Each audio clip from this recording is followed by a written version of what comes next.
Hello, everyone. Welcome back to the Red Lettuce. We have the fantastic Kei Pritsker with us today. Kei is a PSL member. Kei is a journalist. He is a jack of all trades and a master of all of them, probably. We're going to find out. Thank you so much for joining us. We are so excited to have you. We love your work. Could you start off by telling people who may not know who you are, where they can find your work and what type of work you do?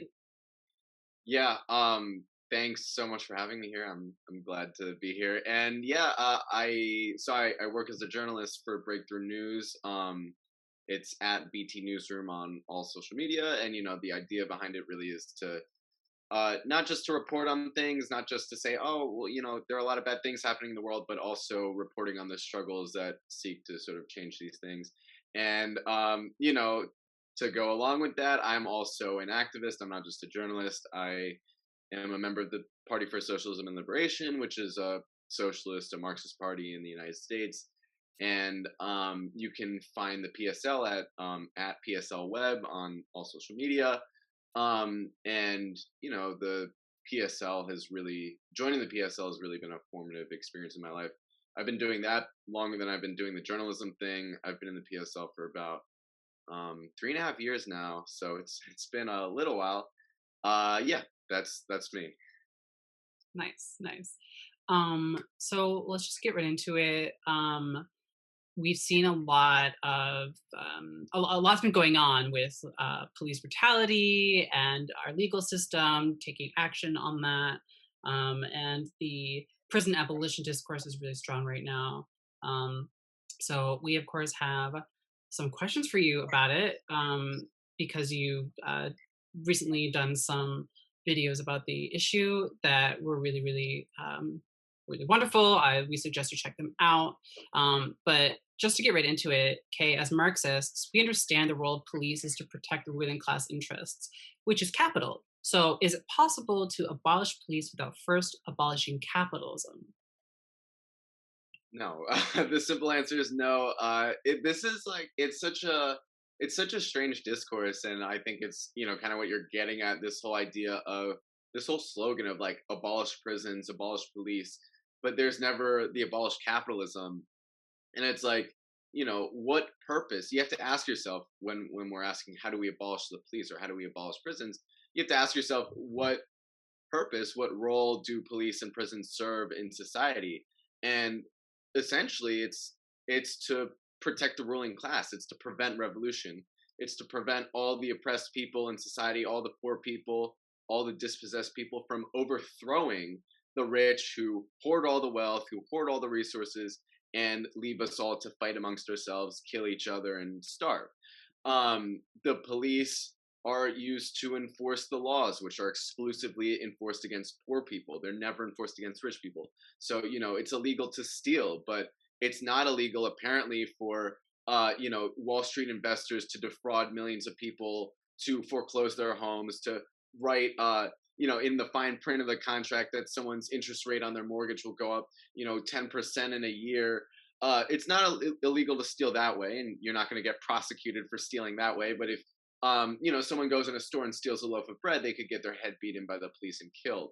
So, police are fundamentally there to protect capital. They're there to protect wealth, and they're there to protect the rich businessmen, women of the world from getting their heads ripped off by an angry mob.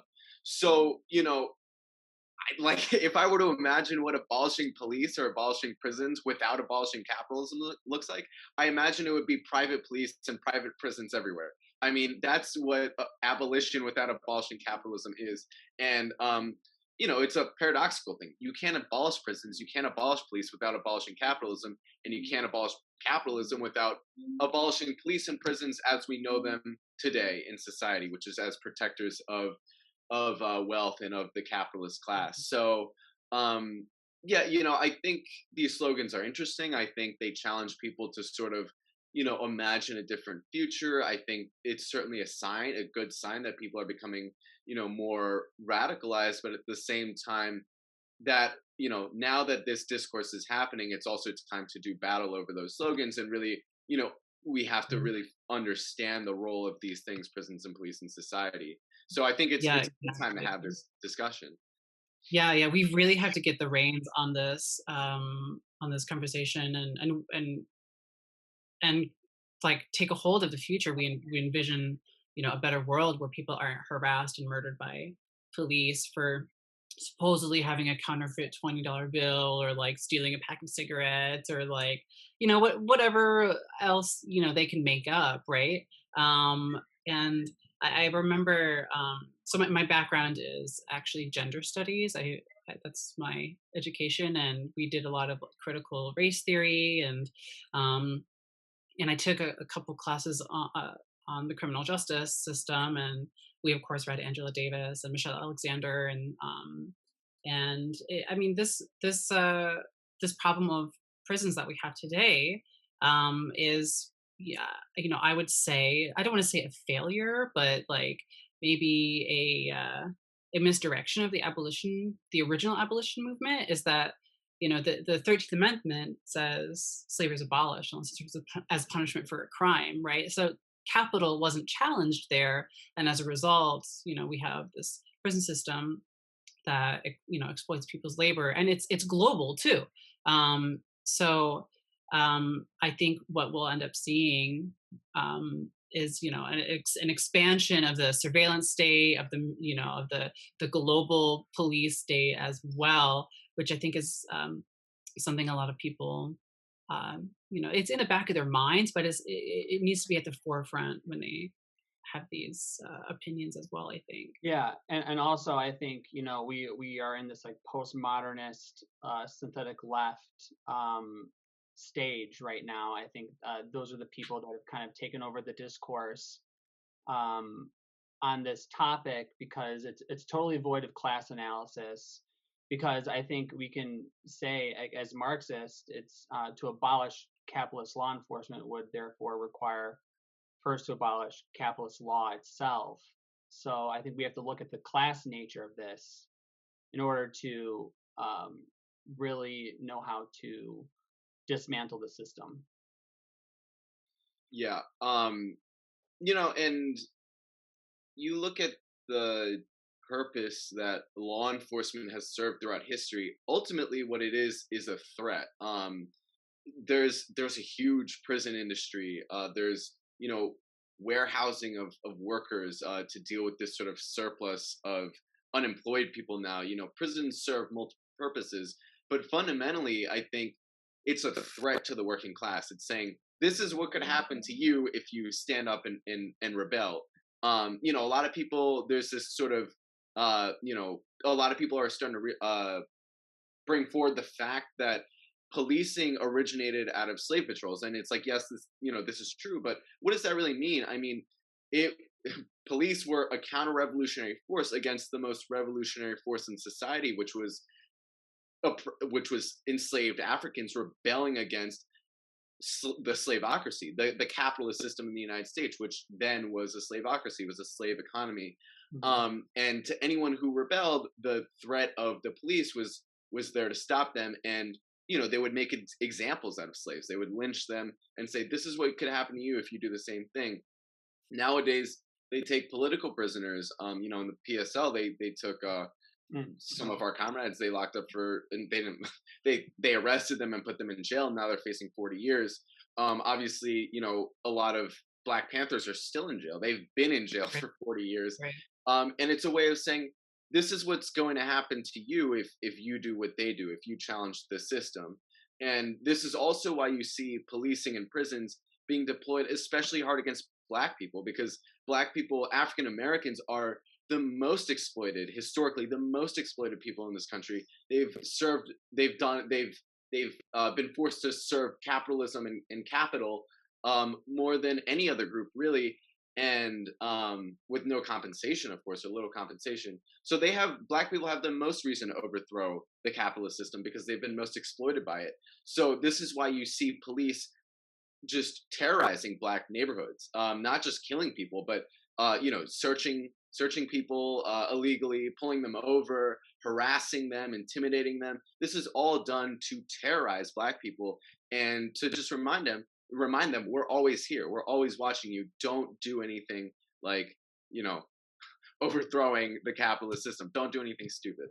Yeah, and I think we're kind of seeing this with now. I think they're also cracking down on like protesting and you know, with the capitalist or the imperialist crisis worsening, especially here at home, that's when they really crack down on dissent and people organizing together um, to overthrow the class system and change the class dynamic.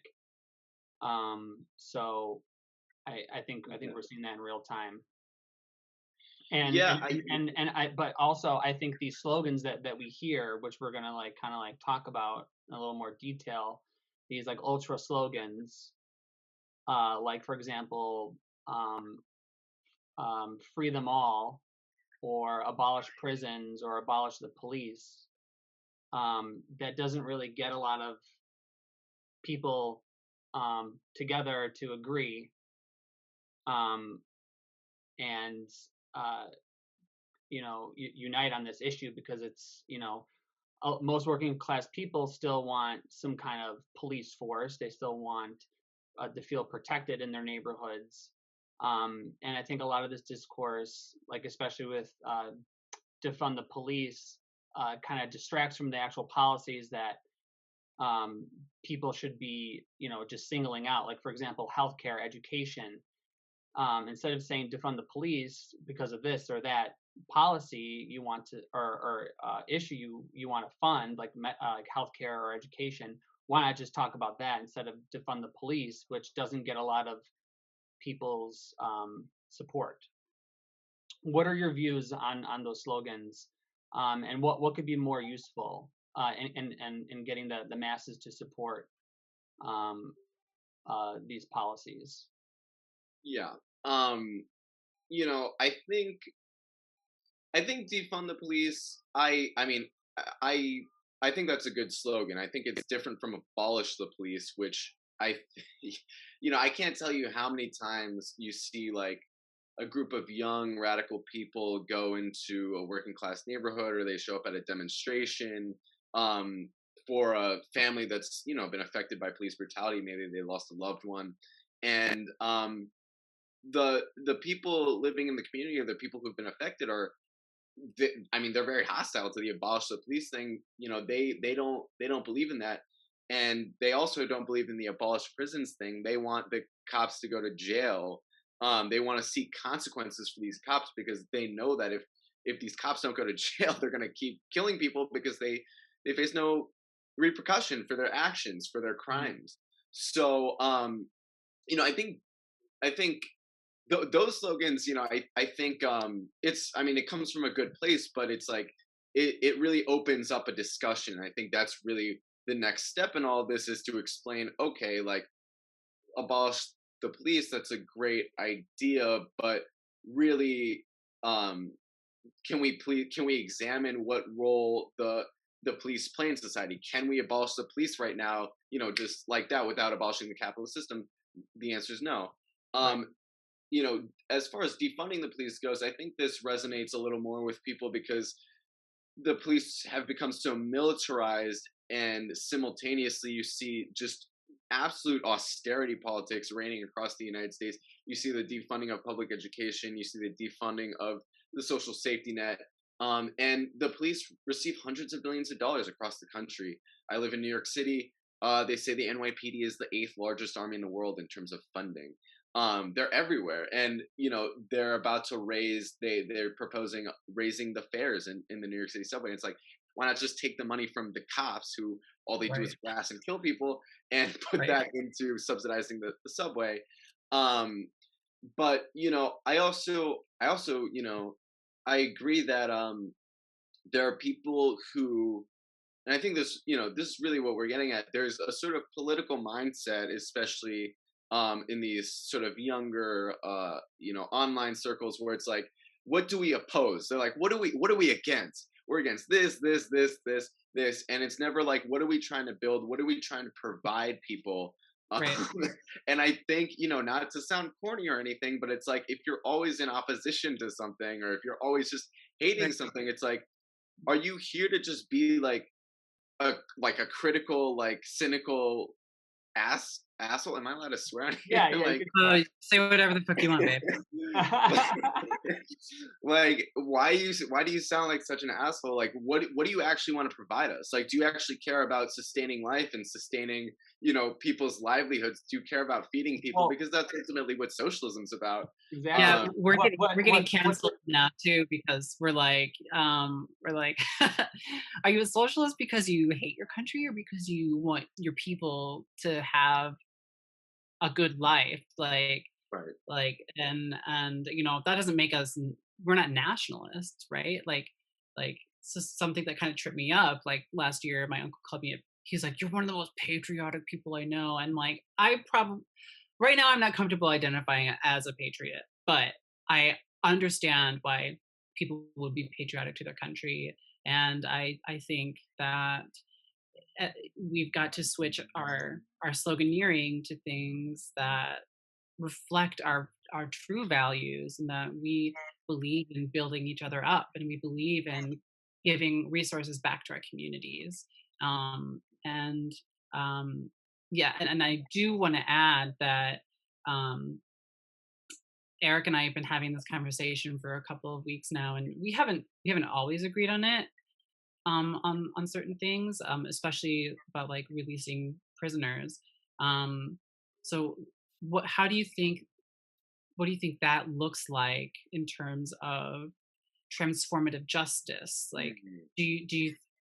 most people in jail are in jail because they can't pay their bail bond, right? right, So how do we it seems obvious to us that like to do the right thing, we need to reevaluate all of these all these crimes and release people who are on trumped up charges, basically, right?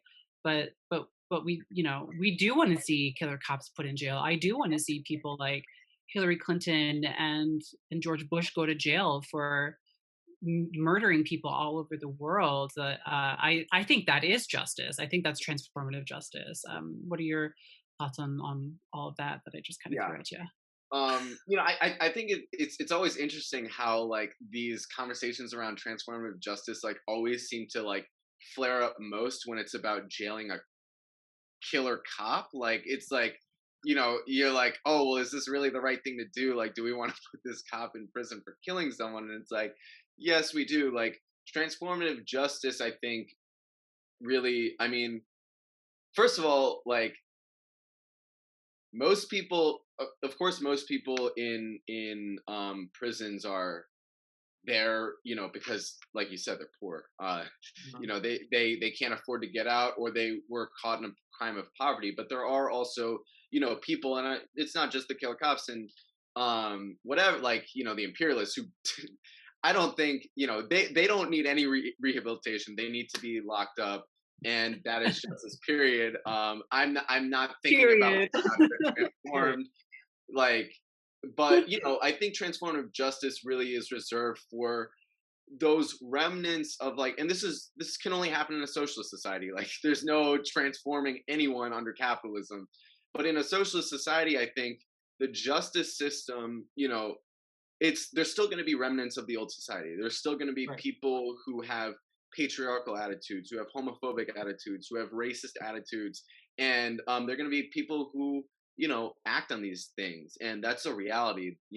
So but I think in the future, in a socialist society, we'll be able to say, hey, like, we understand that we're just products of the society we were born into. If you were born into a fucked up society, if you were born into a fucked up family, like, you're going to exhibit those characteristics, and that's not, everyone has good or bad inside them, and it's really it's really the society, you're just sort of reflecting what the society has taught you. So that's, I don't believe this whole idea of like, oh, someone's a good person or a bad person. It's just like, it's they live in a good society or bad society, and we know that people will do bad things. So instead of treating them like they're, you know forever sinful and they're, Right. whatever, they're going to hell. They're, you know, it's it's about like, hey, like we recognize that there's goodness in you, that you're fundamentally you're a human being, and we can bring the goodness out of you.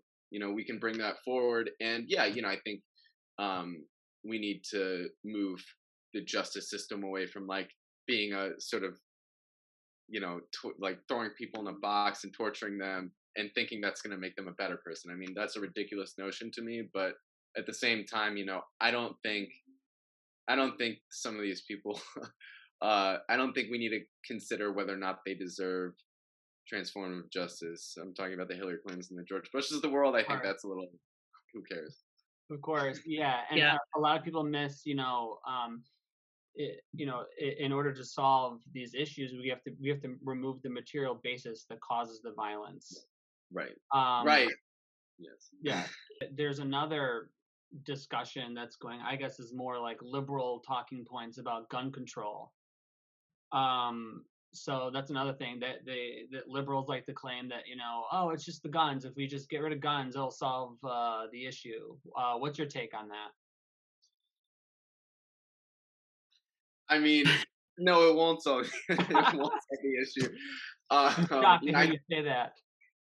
Just through my eyes, through the expression on my face. Yeah. No, I think it's such a personally, like I sometimes I tell people, like, if you want to know who has power in a society, like just look at who has all the guns. And in this country it's all the cops and military, but the cops and military are controlled and owned by the rich, or the government that the rich and powerful control. So um it's like, why, like, no, it won't, all these mass shootings, all of these killings, like, I think disarming people, I think disarming regular people, like, doesn't solve the problem, because it's not like most working class and oppressed people doing this. I mean, it's a lot of like right-wing extremists, it's a lot of racists and neo-confederates and neo-Nazis, it's a lot of misogynist terrorism. It's like men who can't get laid and they go and kill women. And these are social problems. It's not like the gun that's like picking itself up and going to the mall and shooting people. It's people who are being driven by hateful ideology. And it's like everyone's like, oh, the common theme here is the AR-15. It's like, no, the common theme here is that like everyone is like not just racist and sexist, but I think another common theme that a lot of people forget is the gun culture in this country. And I say this as some, like, I'm familiar with the gun culture. Like, I've been to gun ranges, I've been shooting. Like, it's completely based on the military. It's completely, the way they sell guns to people is by like showing videos of the military, showing pictures of the military, showing these guys in the desert with assault rifles, and they're like, you can own the same gun that they used to shoot this like 15-year-old Afghani kid in the head. So I mean, that's really how it's marketed. It's marketed using the imagery of the military. And most gun owners, they're not just running the assault rifles, the AR-15 M4 style rifle. They're wearing the flak vest, they've got the helmet, they've got the camouflage. They want to be U.S. soldiers. They want to emulate U.S. soldiers. So in a way, do you think they're like trying to defend their country? Because with a lot of these, like, like, just a quick example, like the welfare queen, like black people are stealing our resources, and so I'm going to go shoot up a fucking church because and like that to me is like their mindset is they've been conditioned to think that there's an enemy that they've got to protect, like, their country from. And I think a lot of that comes from our foreign policy too. Like we can see that with the uprise and hate crimes against Asian Americans, with the way that we've been pressing this, or that our government has been pushing forth this Cold War against China. Yeah, the hate crime, they're just like, I hate that as an Asian. I hate saying that too, as an Asian American, but I am Asian American. And the people are like, oh, Joe Biden's like, oh, people hate Asians because they just hate the way they look, or they just woke up and they like decided all of a sudden like Asians are bad. No, like it's not a surprise that anti-Muslim and anti-Sikh hate crimes skyrocketed after 9/11, and everyone was blaming Muslims and those people for blowing up the towers. And now, in this time when anti-China sentiment is at an all-time high, Asians just happen to be getting, their heads bashed in by these racists. Like, it's not a coincidence at all. And you also see with like the militia movement outside of the actual attacks, like there are people who haven't necessarily killed anyone yet, but they they're forming these militias. And to your point, Fox, Yeah. they have this whole thing about defending the country and defending the Constitution. It's not like Right. they're out there like defending people when they're getting evicted from their homes. Like you never see a militia show up and like post up outside an eviction or something like that. They are talking about defending the country from immigrants from Central and South America. They're talking about defending the country from migrants from Syria and this that, and the other. They're talking about that. And I really do think a lot of them, if they weren't in the military, maybe they wanted to join the military and they weren't brave enough, so they're sort of like cosplaying or emulating this. They're just fantasizing about defending the country. And I They think were brave enough for cosplaying. I love that.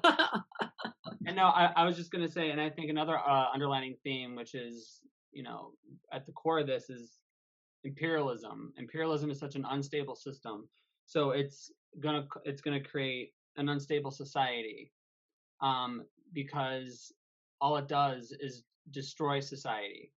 And so we need a system that is constructive, that's transformative, and that's progressive.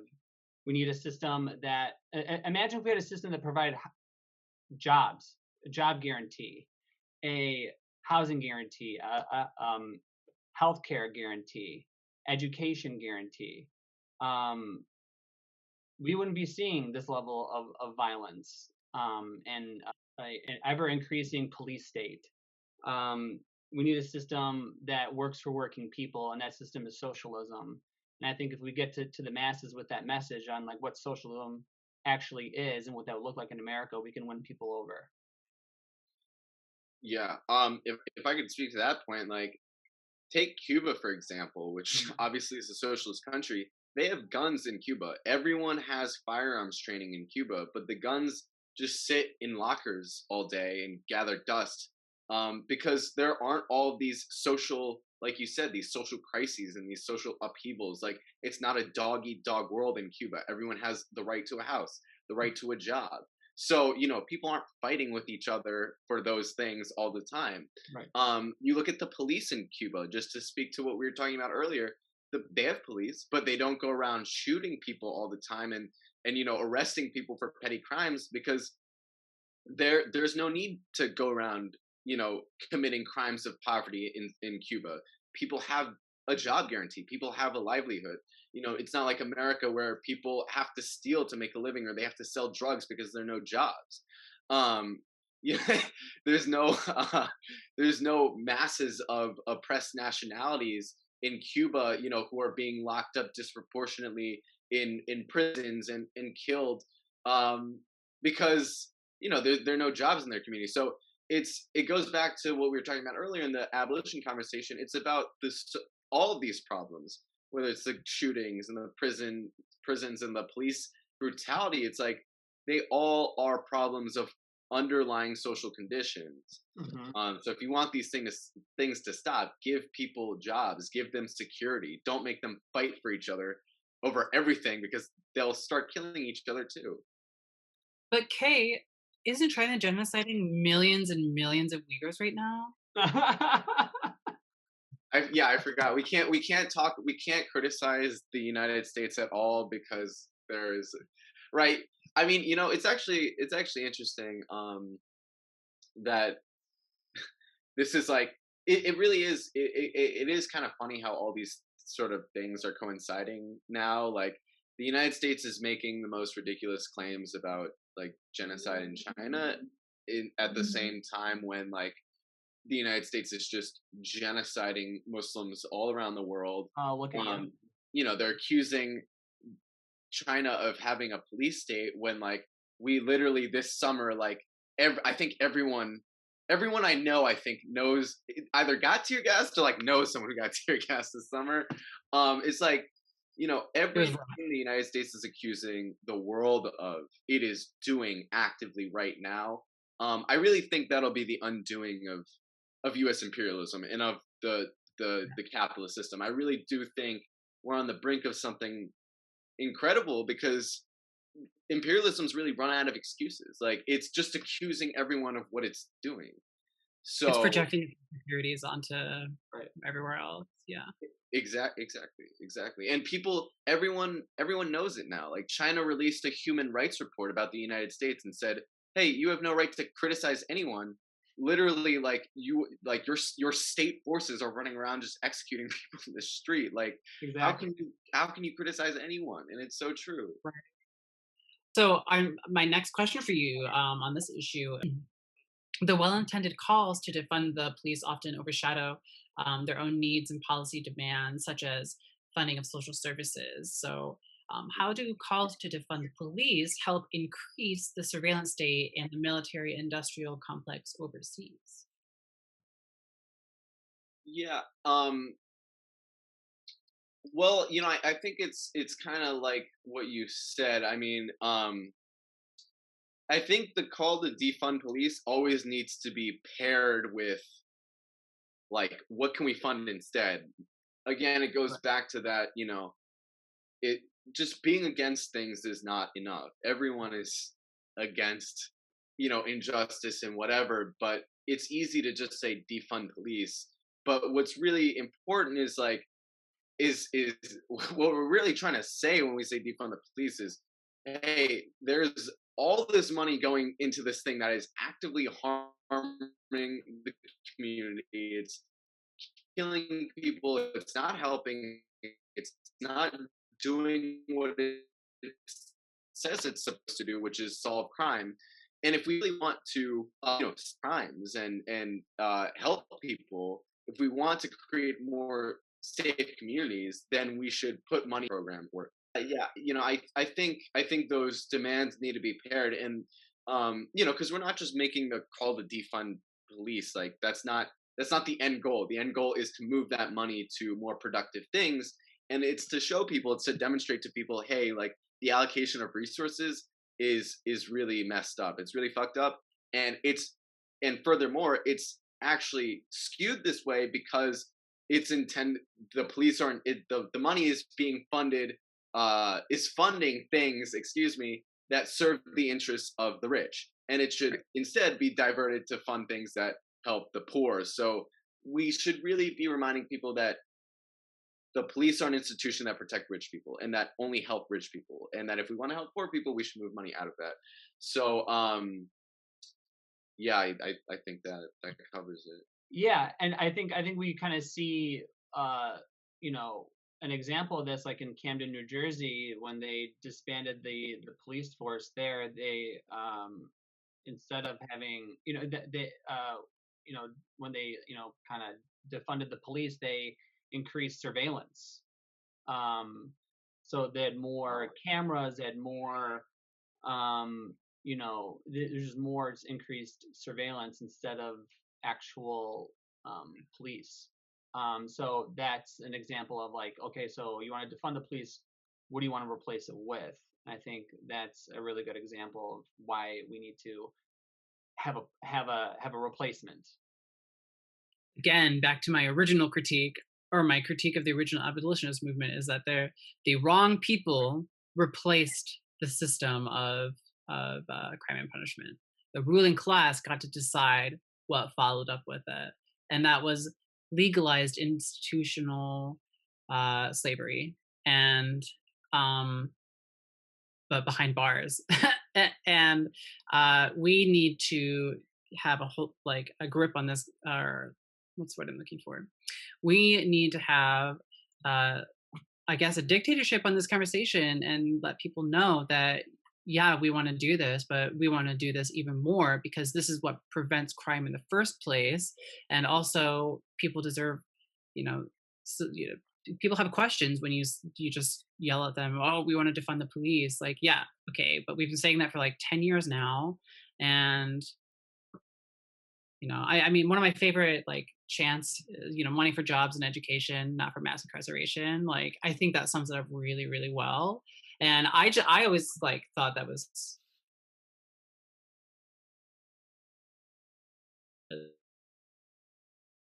um, I guess some people like aren't following it up with things. I think I froze again. Yeah, you did. Okay, Yeah. well, I'm not Um, saying anything important anyway. I'm a white colonizer. you Exactly. don't deserve good internet. Yeah, No, perfect. no good You enough got it for too me. good. You'd have it too good if you did. You'd have it too good if you did. Um, Um, uh, I guess we can add, do you have anything to add to that case? oh no, I mean, I was just gonna say, like, yeah, you kind of like, it's kind of interesting the way you see politicians being pressured to like defund police, or there's like their demands made to like defund the police, and it's always framed in that way, like, oh, so you're, well, like, I'm not against the police, like, I'm gonna stand with my community and like support the police because they want, police protection, whatever. But if you were to frame it as like, hey, like, putting more money into the cops doesn't like stop crime or lower crime, and putting money into these services, these social services, would actually help reduce crime. Like, will you fund these things instead? Will you fund these things? I think that would be a sort of, that would be a really effective Yeah, stuff. and It's the way that they framed it. actually, you pointed something out in your video about like why police don't solve crime. So why don't you elaborate on that here? Why is that Yeah, happening? yeah. I mean, because I mean, if it kind of, it makes a lot of sense if you think about it. I mean, police aren't detectives. They show up after a crime has taken place. They write some stuff down. They solve like 2%. They solve under 2% of all of those crimes. They're not like paid crime stoppers. They don't go out and like investigate things. And there aren't any of there aren't like really. I mean, they're there to just like police behavior. I mean, every oh shit every time you see police, at least in like New York City, like they're like walking around looking to make sure people aren't sleeping on the sidewalk, putting their feet up on the subway, Mhm. hopping the turnstiles in the train station. But like, if someone, for example, if a man is stalking his girlfriend and like threatening to kill her, which happens all the time, like Mhm. femicide is a huge problem in the US. The police will say, oh well, there's been no crime committed, we can't do anything. And it's like, so you're not there to protect those people. They're not gonna like protect anyone that hasn't already experienced a crime. They're not gonna like stand outside black churches that are being threatened, that racists are like spray painting things on or Mhm. anything like that. You never see that, because police, literally, I mean, they're not taught to do that. They're not taught to investigate crimes. I think that there's just such an illusion of safety that I don't want to say delusion. There's a delusion of safety that people have, and it's all because of this war on drugs. The state's waging war on drugs, right? So that transformed into like, oh well, the police are an army, they're protecting us from bad things and bad people, but like they literally made up a crime and we're like, yeah, we're gonna like point guns at it. And when I've called the police for help, they've never ever been helpful to me. Mhm. But whenever I've gone downtown, they're always like, in downtown Chicago. I remember this young woman wrote in chalk on this like massive Picasso baboon. She wrote Black Lives Matter on it. Oh, they took her right away. They took her right away. But like, cops can like shove us with their bikes and um, you know, threaten us with billy clubs, and the city can cuddle us downtown for 5 hours, and and they're protecting the city. Like, I'm not sure how that was relevant to what you just said. No, I mean, I think it really is relevant though. Like, if you look at like who the police like who they even take seriously, it's like it's always rich people. Like, it's always like people in the downtown areas, or like, in Manhattan where all the luxury stores are. Like, if the police are there and someone's like, hey, someone just like stole my bag, or like someone did this, that, or the other, like the cops are gonna act on it right away. But if you're in Harlem and you ask the cops to help you, if you're in deep in Brooklyn or in the Bronx, like they're gonna be like, they're gonna be suspicious of you. If you ask them to help, they're gonna be like, who the hell are you? Or even if you're not poor, even if you're like a middle class person that's an ally, or an ally, I hate that word. That is like, in solidarity with the poor. Like, if you're like a protester, even if you're not, even if you're white or whatever, they don't give a shit. Like, they will, because you're standing with Black Lives Matter, because you're standing with people who are against police brutality, they will treat you just the same as everyone else. Yeah, I mean, just for example, like a personal experience, like when I got hate crimes at school, like the cops didn't do anything to solve the crime. A matter of fact, when I got back to campus, they weren't like, going around like trying to protect like students on campus. Instead, they were handing out flyers about jaywalking tickets, how they're going to crack down on jaywalking.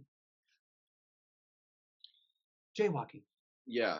I just got hate crime, and my mouth was wired shut for 6 weeks. And you want to hand out tickets for jaywalking now? Yeah. So the tickets that they issue people for like hopping the turnstile in New York, they have like a list of crimes that the cop can select, like, evading fare, putting feet up on the seat, smoking a cigarette. you have a ticket for that? In the train. Yeah, and what I noticed is like going between the train cars, like walking between the train cars while it's moving, and they're all things that homeless people have to do to like panhandle. Like, going between the train cars, homeless people will go through the train cars and like ask people for stuff. Putting your feet up on a seat, like people sleep on the trains because they have no home. Right. And these are all crimes of poverty, and it's just like that's all they're there to do, is police poverty and try to keep it out of rich people's view so they don't have to feel bad about themselves or something. It's the current stage of imperialism that we're in. It's accumulation through destruction. They want to profit off of poverty. They want to profit off of destruction. So, and people's misery. So that's what we're seeing. We're seeing the underdevelopment of the first world, and this is, and the rising police state is a symptom of that. Kei, I don't know if you followed or have been following this labor aristocracy Twitter discourse, but I just want to give an example of some labor aristocracy that I witnessed in Chicago doing work in my community's tent city, and so there was this tent city in my neighborhood that was being evicted from being under these like viaducts. And I mean, there were legitimate safety concerns. I mean, they were crumbling and they're falling apart, and they needed to do construction on it, which they still haven't done, by the way. It's been like 4 years. So the police served an eviction notice to people living under a bridge, because they had like made an agreement with the city. The city would let them live there for a little bit. And so we moved them 5 times in 4 days to different pieces of public land. Is my internet okay? Yeah, we hear you. Okay. And so on the last day, the city sanitation workers, unionized city sanitation workers, showed up and just started throwing everyone's shit away. Like, they threw away whole entire tents. And the police didn't have to really do much of that, because a lot of the work was done by the city sanitation workers. Like, it was so shameful. It was so shameful. And they're unionized. So like, they should have been able to call a strike over that, but they didn't. And I just want to point out to people, if you've gotten this far, that is an example of labor aristocracy, not whatever you think white people are. For some reason. But if you wanted to give us your thoughts on the labor aristocracy, Kay, I would love to hear them. I mean, I've tried to avoid it, and unfortunately, it keeps coming into my life, like seeping through the fucking floorboards. But yeah, it's interesting because like even in that example you give, which is horrible. Like I wish those workers had went on strike. It's like that is the point of capitalism, is to take like a crust of workers who are just a bit, not even that much, just a bit better off than people one rung below them or two rungs below them, and pit them against each other, make them fight each other, make them evict each other. So um in order to say, hey, you might be living paycheck to paycheck, you might not be happy with where you're at, but at least you're not those people you just kicked out of the fucking park. Like at least you're not them. Aren't you grateful for capitalism? So that's the thing to me, is like, sure, like you are correct, third worldist, like there is a difference in in level of exploitation globally, and that's absolutely correct, and like that is something we need to account for. That is something we account for as Marxists.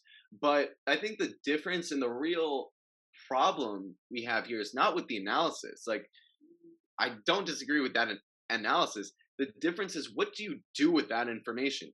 Do you then say, oh, well, the working class in the United States, all these people in the United States are just not revolutionary. We're not going to bother speaking to them ever. They are colonizers. They're reactionary. And if we are ever able to make revolution, we will just kill them, or whatever it is they want to say. Yeah. Whereas they're the David Dukes of the left. They're the David Dukes of the left. Right. It's just total sectarian, mentality, and it's also, it has nothing to do with building a revolution, because if you think about the United States, I mean, another thing they say is not just labor aristocracy, but it's about the national question, which, I mean, that is definitely a relevant question to the class struggle in the United States, is the most primary question. But they interpret that question incorrectly. They say, oh, well, all white workers, they benefit, or not, maybe not all white workers, but they're like, white workers benefit from imperialism. They're all reactionary. They're all racist. Most people in this country are white. 70% of people in this country are white. If you want to write off this whole swath of people that you are declaring as bourgeois or whatever, you don't have the majority of society on your side. You're not going to be able to carry out revolution in your country, in this country, if you don't have the majority of people on your side. So it's like, if you're serious about building a revolutionary movement, like even if you think these people are like very reactionary, that just means your task is that much more serious. Like you have to win over a ton of reactionaries. Like you better get moving. You better start like hitting the streets.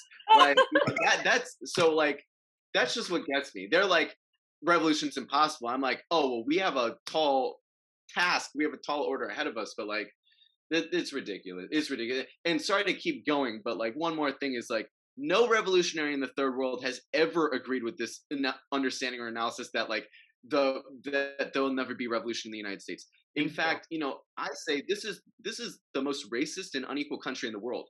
The vast majority of people in this country have nothing to gain from the continuation of capitalism. The vast majority of people in this country have everything to gain from overthrowing capitalism. So, I think revolution is very possible in the United States, and I think a lot of people will resonate with the socialist message if they understand it clearly, which many people don't because of the history of anti-communism. There you go. I don't think I could have said it any better. That was perfect. Perfect. Thanks, Dad. Thanks, Dad. I think we'll move on to our last question. Do you wanna ask it about Biden, Fox? Ooh, yeah. Okay, so I'm sure you also experienced a lot of cancellation for saying that fascism would not be overturned with the ascension of our begrudgingly chosen hero, Joe Biden. So I took the stance that things were going to actually get worse under Biden, and that things were not going to get better And that doesn't mean it's going to get, or just because it's not, people were like, oh, it's not going to get worse under Biden, but that doesn't make it better, right? So I was just like, well, Biden's done all these things over the past 50 years. He's been in office. He's been in power for a long time, and all these things that were fascist for Trump are not fascist for Joe Biden. So, will the police state worsen under Joe Biden's administration? If so, what would be our best course of action to counter it? I bet we froze. Yeah. Okay. Yeah. Well, first of all, I think people should realize that Lenin in State and Revolution, Lenin writes about the sort of two tactics of the state and the two tactics of the bourgeoisie, and he says, the bourgeoisie can do one of two things. They can be outwardly fascist, basically. They can be outwardly repressive, and they can outwardly just, repress protesters and outlaw speech and all this, that, and the other. Kind of like Trump, maybe, they can be very blatant and open about their intent. But Lenin says the more sophisticated way of controlling the proletariat is through the sort of guise of liberal reformism, which is never any reform at all. It's just, someone who speaks nicely and they say good things, but they never actually change anything about the society. And that's obviously worse because a lot of people think things are in a good person's hands, they're in better hands. But the reality is that it's the same system with, just a nice coat of paint on it. So that Bernie Sanders, AOC.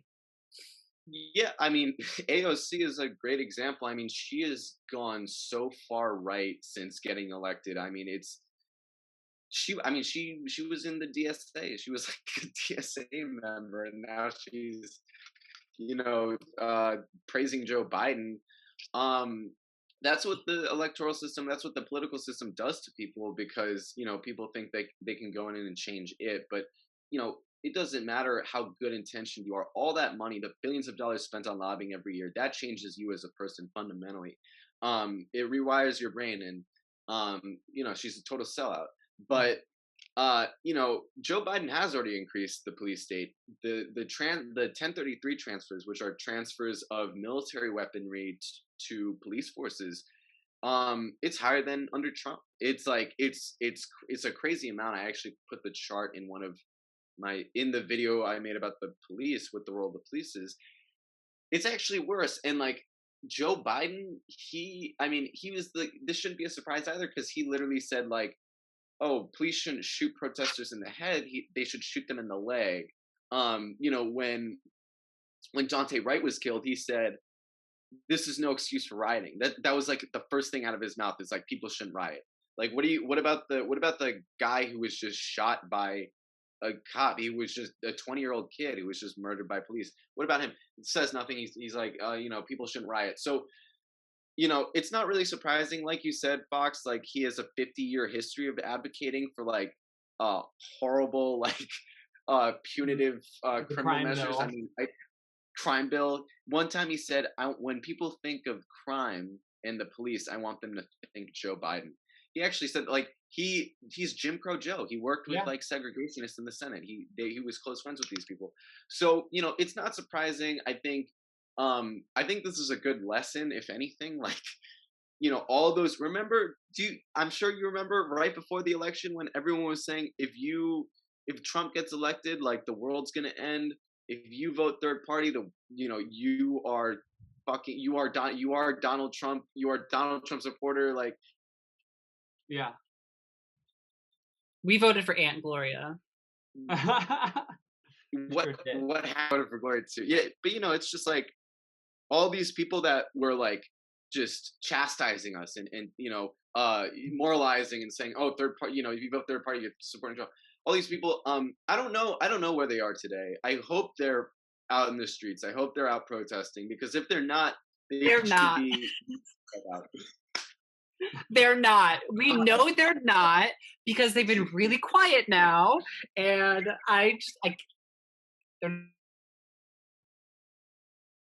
they're not hung up their pussy hats and They've stopped with the hot takes, and every time I share another article, like I see them like react to it.